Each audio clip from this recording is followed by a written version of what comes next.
Hello everyone, my name is Melita Corselli. I'm a leader with Vocal New York, the Westchester chapter. I live in North Salem. I was born and raised in Westchester County. I'm a constituent of Congressman Lawler, and initially when I was invited to speak here today, I plan to share my story with you all about being a single mother of 4 children who survived domestic violence, overcame homelessness. I was prepared to discuss my 2 children who rely on special education services. I was going to talk about the 26 million children living in poverty that the Department of Education provides resources for.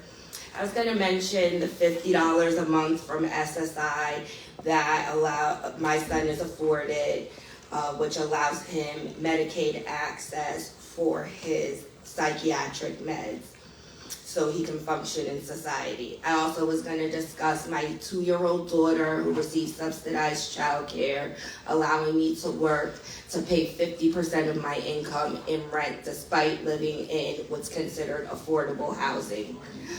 I was going to stress how devastating it would be for my family if these vital services were defunded. However, I realize my role here today is so much more than my own story. I realize that today I'm here to be the voice of the forgotten, the storyteller of the overlooked, and more importantly, the advocate for those who refuse to be silenced. Congressman Lawler, I am the face that your party claims to be protecting the suburbs from. I'm the mother who was born here in Westchester and who this county failed when I needed help the most, forcing me to seek assistance in the boroughs because here in Westchester, we do not even have a right to housing.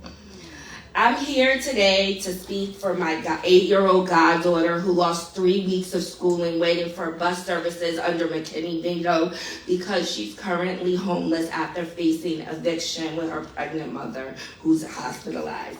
I'm here to speak for my 72-year-old neighbor who's raising her 2 grandchildren but can't afford the copay under Medicare for essential kidney surgery. I'm here to speak for another neighbor battling breast cancer at risk of eviction because our Department of Social Services is already underfunded. I'm here to speak for my mom who receives housing assistance and relies on Medicaid for life-saving medications after being brutally attacked, leaving her HIV positive. I am here today despite Lawler's absence. I'm here today as a mother, a sister, a daughter, a friend, a neighbor, to let him know that when he attacks what belongs to us, we will fight and we will win.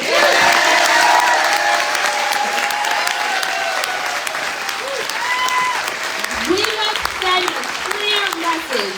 There is no place for Lawler in this district, and he does not stand with us. If he continues to choose the oligarchs, we will and we must vote him out. Vote him out. Vote him out. Vote him out.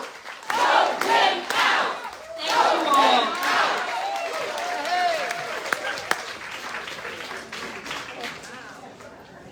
I'm riled up. Next up is Kennedy. She's going to make her way over there.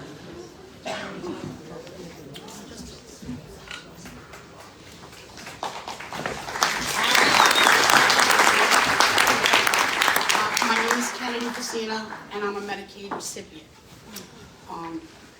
I'll say I had the displeasure of being in the same room with Joe yesterday. I came out, my mind was twisted. I heard the word fraud so many times in reference to Medicaid recipients. You know, we left the meeting and I sat in the car and I cried. I said, I am not a fraud. I've been on Medicaid for 8 years now, but let me tell you how I got here. I was a special education provider for the 5 and under, for a not-for-profit. Beginning in my 25th year, they found cancer in my foot. That changed my life. 9 surgeries later, doctor said, there's really not much left to the foot. Let's give you a prosthetic. But along that journey in those years, the infections that came from being in the hospital, MRSA is a wonderful thing, it damaged my heart. I needed a pacemaker. The stress that it caused gave me a diagnosis of frontal neurological disorder, which is a non-epileptic seizure disorder. So to say my life has been turned upside down, truly has. I'm also, I received Social Security disability, $14.89 a month, will not cover the co-payments for my specialists should Medicaid get cut. I have oncology, infectious disease, neurology. My life as an educator, I spent time in the community advocating for those with challenges. I'm not a public speaker, but you know it's time. It's time that somebody stand up and say, no more. I'm not a fraud. I deserve this. I can't live like this.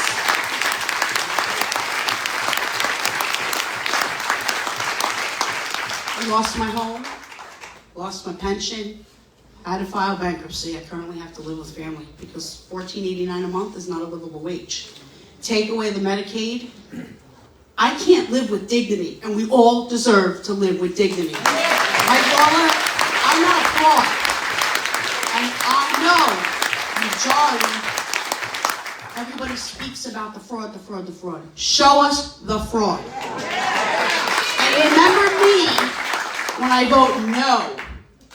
Every time and any time you run again. Thank you.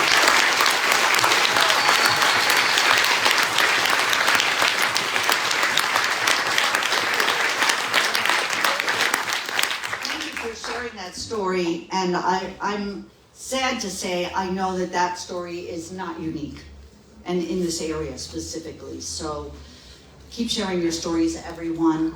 We have one more Q&A with our friend Mike, and then we'll be inviting up, there were dozens of people who signed up to speak for their 90 seconds. So we're going to get as many of you up here as we can after our final question for Mike. Mike, you want people to think you're a moderate. In fact, every single page on your website, every email, every communication you share with the public states that you are the 4th most bipartisan congressman.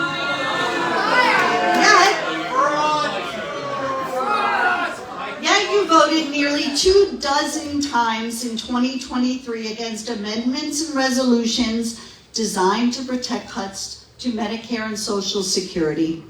You opposed bills designed to lower prescription drug costs for senior citizens, and as Assemblyman of New York, voted against protections for nursing home residents. Melissa, can we put up the graphic? Your votes in Congress align closely with MAGA Republicans. There he is. The purple does not indicate bipartisanship. It's just their little symbol, because anyone you look up has the same purple triangle. But if this is the 4th most bipartisan Republican in Congress, I'm going to go with, that's not saying much. That's not good math. So here is my final question of the day. And believe me, we had another dozen questions, but we just didn't have the time. How, Mike, do you justify calling yourself a moderate? Well, first of all, doesn't bipartisanship mean to double down on partisanship? Okay, anyway, I'm still the 4th most bipartisan Republican, even though my voting record is right in the middle of Republicans on the ideology leadership chart that's on the screen right now. It's a good party trick. Don't tell anyone. The bipartisan index that I brag about only measures the number of bills that have co-sponsors from that other party. It does not measure the quality of the legislation. So, check out my bills to rename post offices. I can easily get Democrats to co-sponsor those. And voila, I'm bipartisan. Hey, I voted against Marjorie Taylor Greene nearly 20% of the time. And you know how I love to confuse the residents of New York by wordsmithing anything that makes me look good and hides the truth. I just did it again. By saying nearly 20%, I didn't say 19%, which sounds worse, or that I voted with her 81% of the time. I am so good at that. I'm also good at making promises that moderate people like. For example, I promised to support background checks and to close loopholes that allow someone with a history of violence to get their hands on guns. And now I'm promising not to cut Social Security, Medicare, and Medicaid. Keeping those promises is another thing. But at least I made them. Thank you so much, Dan. You really have like a second career.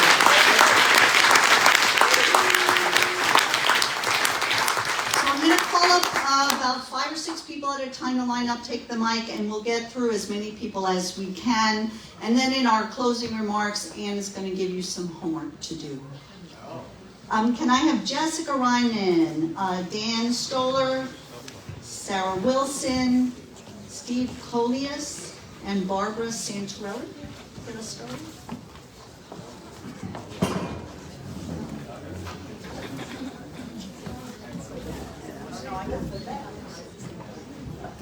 Good afternoon, Peekskill. My name is Jessica Reinman, and I am speaking as a citizen and not as the founder and CEO of 914 Cares. 914 Cares is a nonprofit organization in Westchester County that provides basic essentials to families in need in our county. We work with over 160 community partners in every corner of the county, including right here in Peekskill, where we work with David Mauricio and the Peekskill School District. We work with Birthright Peekskill. We work right next door with Ossining School District and Ossining Child Care Center. And we are all over Westchester making sure that our neighbors in need are taken care of. So I want to talk to you today about the affordability crisis and how the things that we've heard today and the votes that Mike Lawler has taken has helped increase the affordability crisis in New York 17. So let's talk, what do we know about healthcare? Well, as we've already heard, Mike Lawler voted against Medicaid and Medicare. But what you may not know is that 40% of the babies born in his district in New York 17 are born to mothers on Medicaid. Where are those women going to have those 40% of babies when all of our county resources are drawn, when all of our clinics are closed because there aren't enough people to man the clinics? Where will those babies be born? What do we know about education? We know that the Trump administration and MAGA Mike have voted to eliminate the Department of Education. But what do we know about our schools? Our schools right here, right in the district where we are sitting in Peekskill. We know that when children are not reading by 3rd grade, they are 25% more likely to not graduate from high school. 25% more likely. We are in a district right now that receives a significant amount of funding through the Department of Education, which will be ripped away from them. We know that ripping away the money from the Department of Education targets marginalized communities. What do we know about food insecurity, which we have not talked about today? Well, I'm going to tell you a couple things about food insecurity. The Trump administration recently cut $500 million in deliveries to food banks, including feeding Westchester. Including feeding Westchester. We know that in Westchester County, 21% of the people who live in Westchester County are food insecure. That means that on any given day, they do not know if they are going to be able to feed themselves and their families. We know that that number of people who are food insecure in Westchester has gone up 19%. 19% during Lawler's tenure. We know that 21% of the residents in our county use food pantries. Food pantries that get their food from Feeding Westchester. Feeding Westchester just lost money from who? Donald Trump. Who loves Donald Trump? Mike Lawler. The citizens of New York 17 deserve better. We deserve a congressperson who will fight for our low-income neighbors. We deserve a congressman who will vote to keep Medicaid and Medicare. We deserve a congressperson who will fight to keep our students in school and will support public education for all. We must vote out Mike Lawler. Thank you.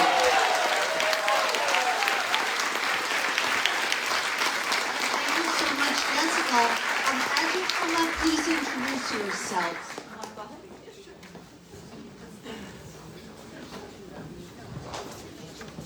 Good afternoon. I'm Sarah Wilson. I'm the chair of Sierra Club Lower Hudson Group. Thank you. Our group represents members in Westchester County, Rockland, Putnam, and the southern part of Orange County. But I'm a resident of Yorktown, and I'm a constituent of Mike Lawler. Sorry about that. Irrespective of what Mike Lawler says, the proof isn't how he votes. And he has an abysmal, but yet very consistent, anti-planet record.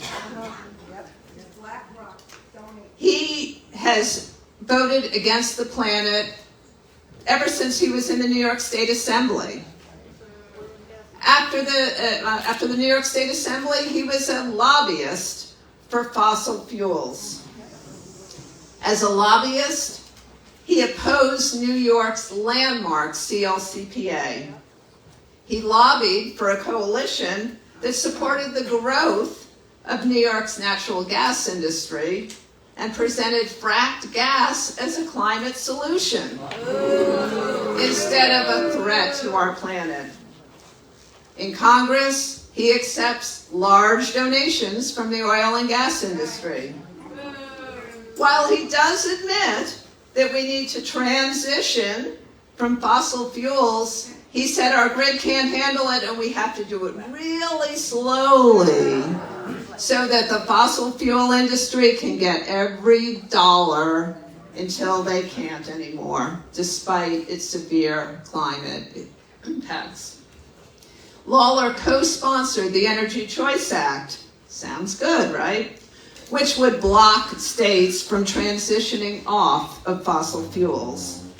And he supported numerous bills, rolling back clean water safeguards, perpetuating dangerous lead exposure, stymieing conservation of our public lands and our national forests, including the Arctic, and supporting fracking.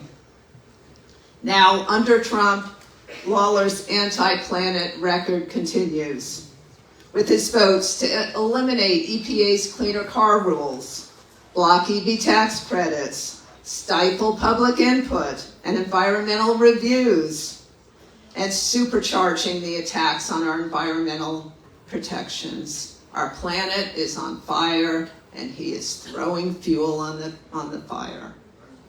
Thank you.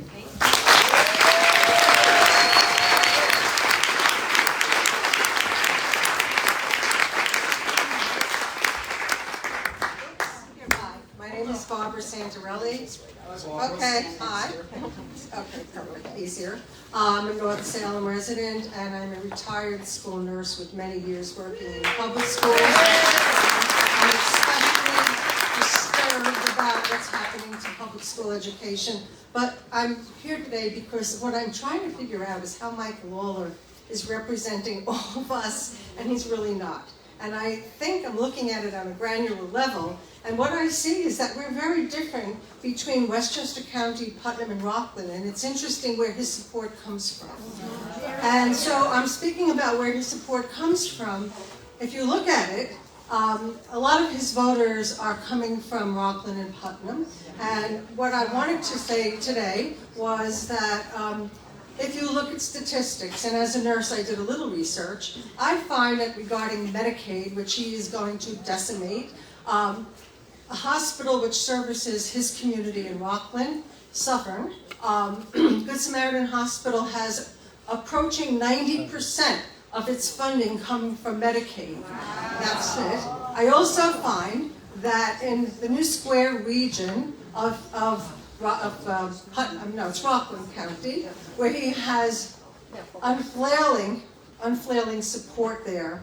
Well, 83.1% of the population there are Medicaid recipients. I'm wondering how he is going to reconcile the cuts to Medicaid, or is Elon Musk going to bail out Good Samaritan Hospital and co-fund all of the private and charter schools that will take up the slack in those communities, while the public schools and the hospitals that serve the rest of us are going to be left out on dry. I just will not allow that to happen. I want everyone to do their research and find out where Medicaid is affecting us and how he plans on reconciling what will happen. It will be a debacle, and we cannot let that happen, and we can't let him get away with cherry picking what charter schools, what religious schools, what hospitals will survive while the rest of us die, and that's all I want you to reflect on.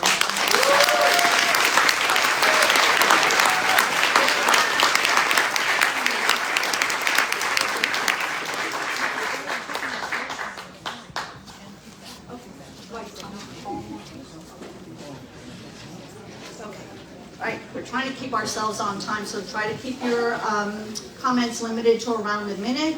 Mark Lieberman, Ramon Fernandez, Hillary Shepard, David Buskin, Jean Walsh. Any of those still here? Oh, here we go. I'm sorry. Introduce yourself. Good afternoon, Mark Lieberman. I'm from Yorktown.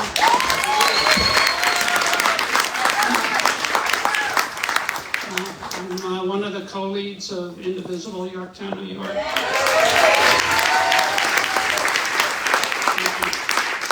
So my comment, which I wrote to our congressman, is that with the cutting of the security clearance for our Attorney General and for Alvin Bragg, we have now lost significant safety. His big issues have been crime and safety. He has not spoken up about our losing our security clearance. We are now vulnerable for another 9/11. That's why the security is so critical. I won't take any more time. Thank you.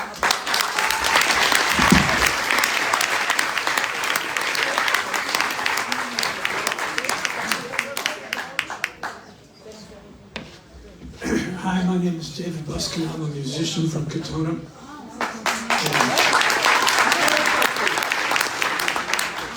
I'm not very politically sophisticated, and I'm sure my question will reflect that, because actually it's a question about ethics, and that topic doesn't seem to come up too often in some circles. And I would ask this equally of all of his cohorts who bent the knee. Given the oath you took, the oath of office, which would you say is more important? You losing your job, or all of us losing our country?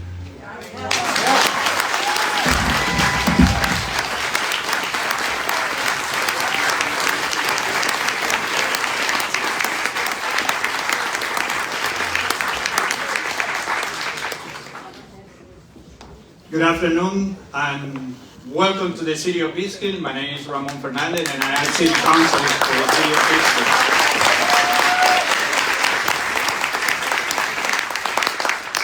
one of the first things that I want to talk about the importance to have a town hall for official elected.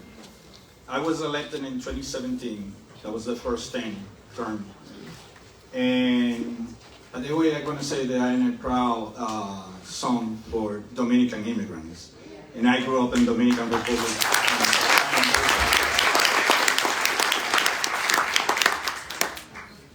Peekskill didn't have, for that time, any kind of football or soccer field in that time. And we have more than 1,500 people who play soccer, most of them children. So, and I was very, very concerned about that because my son, he was putting out when he was trying to play soccer. By the way, he should play baseball, not soccer. But putting out by the police when people call and complaining because the kids, they don't have a place to do that. The first thing that I heard, it was a town hall right there in the library in February after me swearing in January 1st. And I am proud to say that be swearing from the only Dominican congressperson who today, he is the chair for the Hispanic Caucus Congressional, and the GOP say that he is a legal person. Congressman Adriano Espaillat. He swore me, and I'd be very proud to be swearing in for him in that time. But my point is about the town hall. When I heard that Sandy Gallo has a town hall, former Assemblywoman Sandy Gallo, here in Peekskill, I went there and I asked her if there was a possibility that the state can fund to the city and the school has some kind of turf, because the football, American football, the soccer, they don't have any place. The football, they were playing in baseball field. So we've had a good conversation with the superintendent, with the former Mayor Rainey, and finally we have $1 million grant. And now we don't have a one, we have a two fields, because the school find another way. And that's one of my point about the importance to official elected to have town hall, hear the people, any citizen, and even have integration with another official elected. But another thing that I want to say about safety. We in Peekskill, we were the second municipality in 2018 who support a resolution, we approved a resolution supporting the green light bill for licensed driver for everyone. Every of you know now the federal government is fighting and suing the state to put in back that thing. And it's not right that Congressman Lawler, and I can say, yeah, he's a nice person. We have a communication, and I expect to talk to him like, hey, this is not right. Where is he? This is not right, because he support to putting back a lot of fathers, mothers, who bring the kids to the school, to go to work, to go to buy groceries and everything, putting it without license. Yeah. And it's on safety. And now that they are fighting for the tariff and against to Canada and everything. I have a bad experience, and I want to say, listen, I think that we are not protected. My wife and I, and my daughter, my younger daughter, in September 2023, we were bidding for a drunk driver. Unfortunately, the drunk driver didn't show the insurance card. And it was a foreign person. And I don't want to say like it was a person from any country, but it was a person from Canada. Yeah.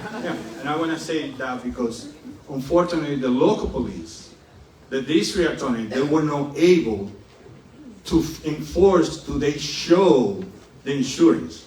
So, and I want to say to my representation, to my Congress, we need to be protected when we are driving, because we don't know, somebody can beat us, and then we don't have any kind of protection. By the way, I learned there's another state, they don't require that when you register a car to have insurance, so U.S. states. So and we need to talk about safety, but I think this is the voice for the silent majority. And we need to speak loud now, the next year, and the other years, if we're going to receive that kind of attack. I think the immigrant population had to be able to participate in all the economic situation here. 2010, a son for a Puerto Rican, graduate from T-Skill High School, went to Harvard. 2015, a son for a taxi driver from Ecuador went to Harvard. 2020 from T-Skill. 2024, valedictorian and the salutatorian. Valedictorian, a son from a Kenya immigrant went to Harvard, full scholarship. And the valedictorian went to Columbia University. A daughter from Guatemala people went full scholarship to Columbia University. So we have a good people who've been working. 71% for the students in the school district are Hispanic people. 47% for the population in this is Hispanic. So, and this is the more diversity city in the north of the county. So welcome again. Thank you.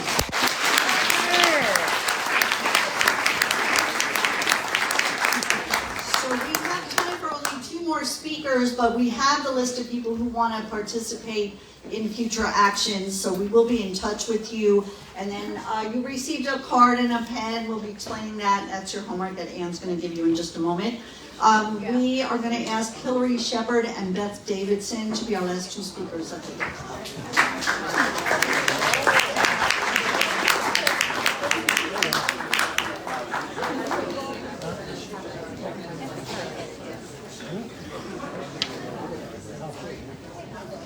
Is Hillary still here? I don't want to cut it, Hillary. No, hi, everybody. I'm Beth Davidson. It's a little hot in here.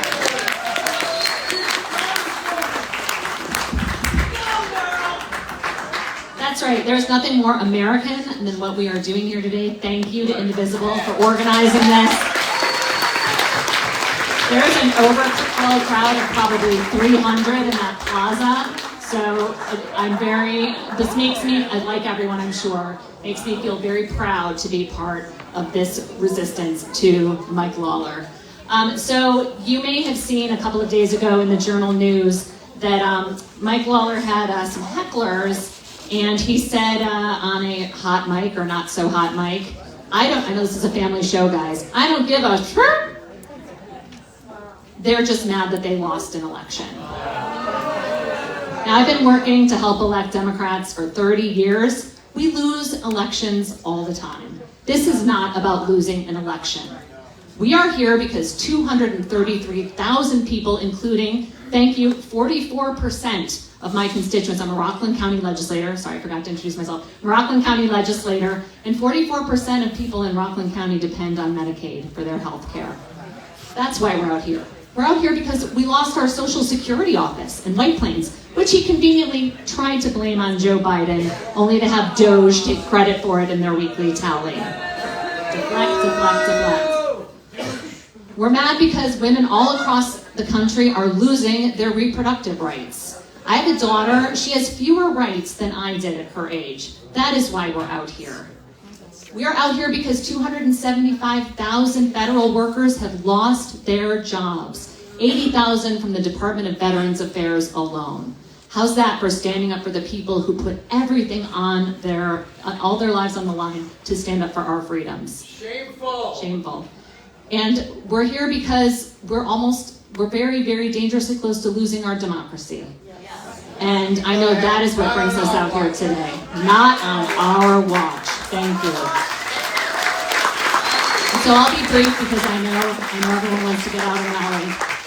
There is one thing that we do need to lose, and it's Mike Lawler. Who? Mike Lawler. So what are we going to do between now and next November? We are going to vote him out.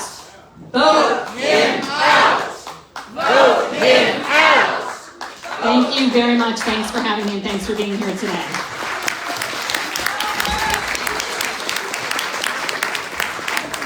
Okay, don't go anywhere. I know there are a ton of other people who want to speak, and maybe we can do an ad hoc, but I just don't want to lose the moment to have you guys understand what this neon card is about and everything else. So the neon cards are for you to write a message to Mike Lawler that we and any of you who want to join us will deliver to his Pearl River office this Wednesday, March 26th at 11 a.m. When you're done with your card, hand it back to one of the people distributing them, or you can leave it right here, that's fine. And if you're tongue-tied, because there's just so much to say, you might simply want to call Lawler out on one or more of his many lies. You could just write, you lied about Medicaid cuts, you lie about the SAVE Act, your voter suppression bill, we know you want to take away a woman's right to choose. There's a lot of material there. We've listed on Mobilize our plan to deliver cards to Lawler's Pearl River office as messages to MAGA Mike Lawler. So if you can find the details there. If you want to meet us on Wednesday, if you're around, great. If not, we'll deliver the messages on your behalf. But the question that we need to keep front and center right now is, what are we all going to do going forward? While no one has a roadmap for how to stop this unprecedented attempt to overthrow our democracy, we know what happens if we do nothing. So that is not an option. We ask you to commit to taking a variety of actions, big and small, but do something every day. And think about how you can make your voice heard outside of the echo chamber in which most of us generally reside. We ask you to reach out to people in and outside the 17th Congressional District to make them aware of the danger that Mike Lawler and his MAGA bosses pose to the district, the state, and beyond.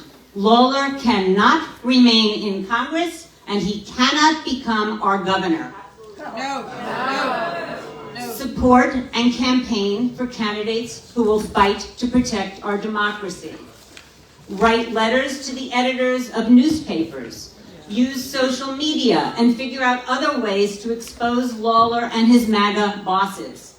Flood Lawler and other lawmakers' phone lines and mailboxes with your outrage and alarm. Join protests around the district, the state, and even the country if you're able to do so. Let's fight every day to stop autocracy before it's a done deal.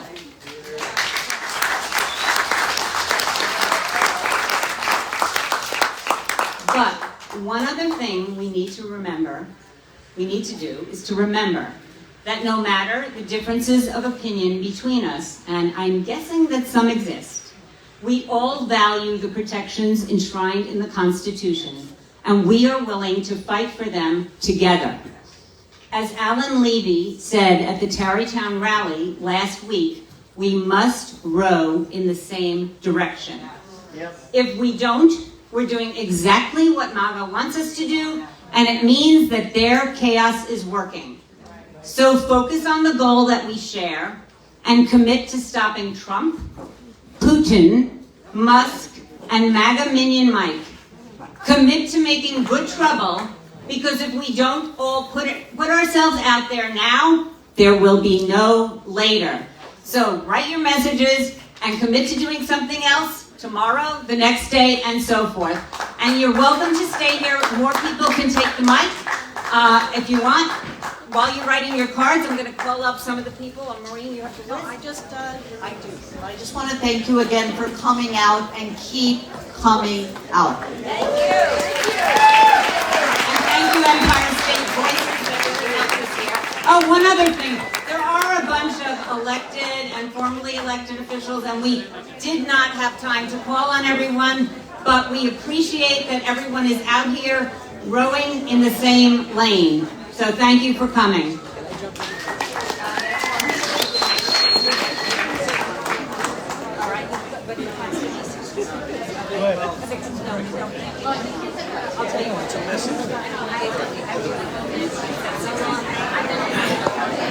Those of you who are still here, hello? I think there's a few more people who would like to speak. I just want to say hello quickly and give you a message. My name is Tom Abenanti. I'm a former Assembly member. I want to suggest that as we're out there working, we need to have a positive message.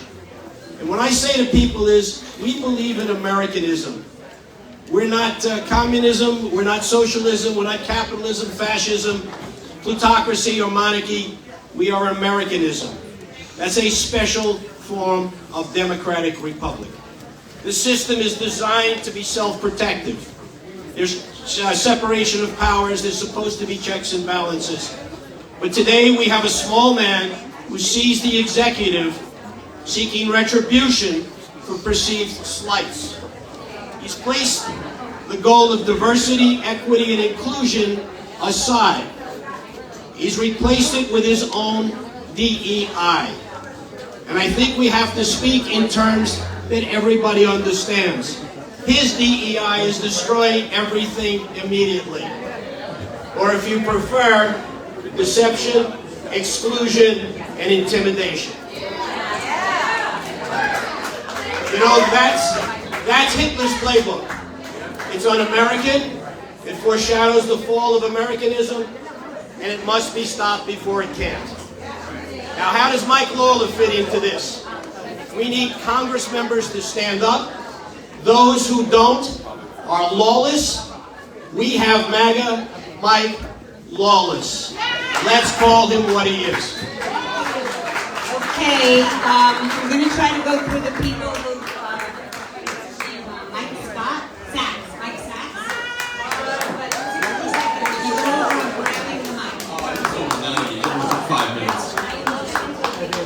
Everybody, hello, how are you guys?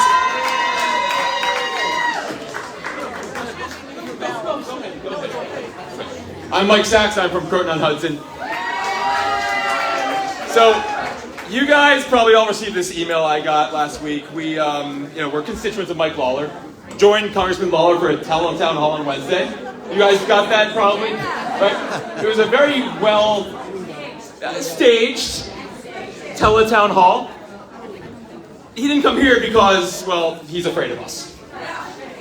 And he understands that this is not controlled. This is not staged for him.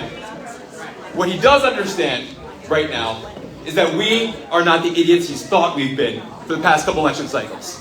Playing ads where he lies, dissembles, and thinks we're stupid. Are we stupid? No. Are we stupid? No. No, we are here because we are not stupid. Now let me ask you something about this, right? We had a moment just recently where he was in Congress and he voted to take our power of the purse, our voice, our people's house, and move it to the White House. Move it wholesale. Our prerogative for a would-be autocrat of Donald Trump and his billionaire best friend who bought the election so that they could take our power, our voice, and rob it, steal it, rob from our power of the purse so that to enrich themselves and their friends. Exactly. So right now, we have this moment where we all, from some of our friends, thought at November 5th, when he won, thought, fuck this shit, I'm out. Right? A lot of you guys know, you guys are in. A lot of people thought, fuck this shit, I'm out. We're going to tend to our families, our communities, our synagogues, our churches, what have you. But since then, shit's gotten really fucked up. Right? Autocracy, creeping autocracy, destruction of democracy, are being robbed to make people richer that don't need any more money. So what we need to do right now is stop saying, fuck this shit, I'm out, and start saying, unfuck this shit, we are in. So we are in this together now. No one's gonna stop us. We need to make sure that this person gets out, and we get in. Thank you guys. Yes. Thank you. Does someone, I said 60 seconds. Who else wants to say something? Come on up. But 60 seconds. I told him I'd wrestle him to the ground, and I didn't. Go ahead. Sorry. Hey everyone, I just want you to take a quick look at my sign. I've got 3 slogans here, but the middle one is the one that's the closest to my heart. Dr. Maggie Carpenter, you might have heard her name in the news. The state of Texas has issued an indictment against her. Aside from all the amazing work she does, she founded a nonprofit that helps screen for cervical cancer around the world. Maggie was my family doctor about 10 years ago, and you will not meet a more dedicated, intelligent, warm, empathic, caring person. Texas is out for her. Oh, sorry, the Texas AG sued her. Louisiana issued an indictment. So please keep your eyes on the news. She is one of the first to have these charges. She won't be the last. So please take care of our neighbors, because she takes care of us. She's in New Paltz. Thank you. Guys, your postcards, remember to leave them here. Stuff them in his pants, whatever. Anyone else want to say anything? Oh, good. Okay.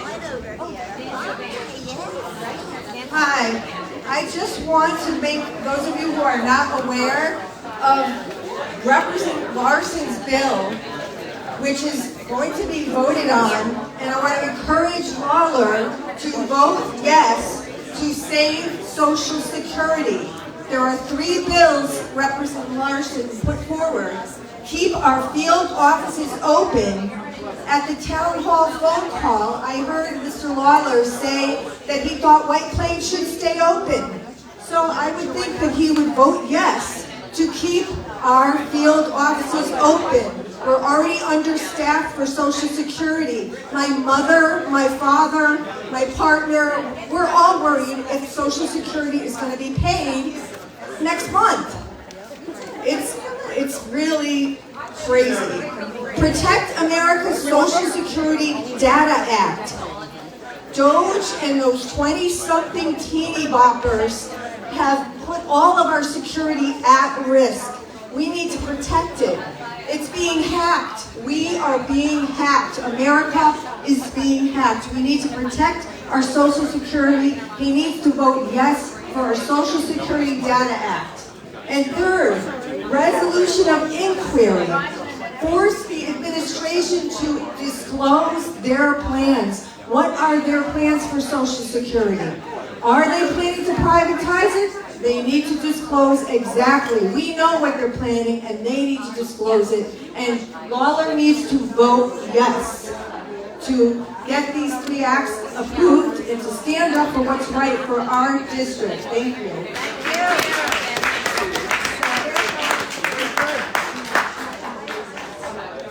Hi, my name's Nancy Van, and I'm the president of Safe Energy Rights Group.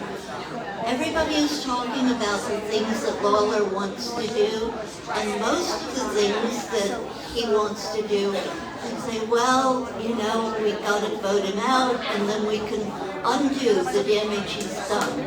One of the things that we won't be able to undo is his damage to the environment. Our planet is on fire. Literally.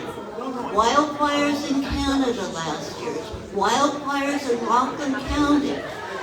We're in the middle of a serious drought.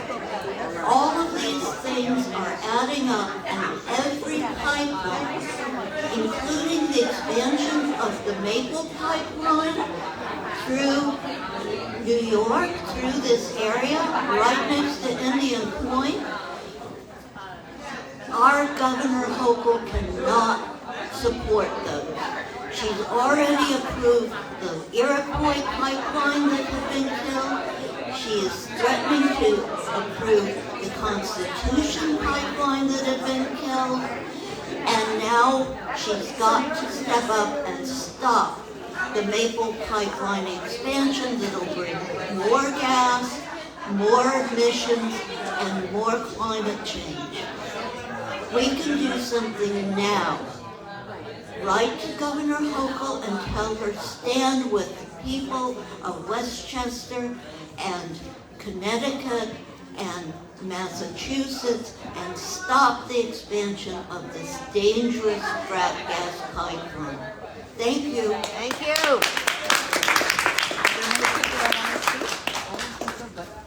All right. Thank you, everyone. Remember, this is not the end, and it is only the beginning.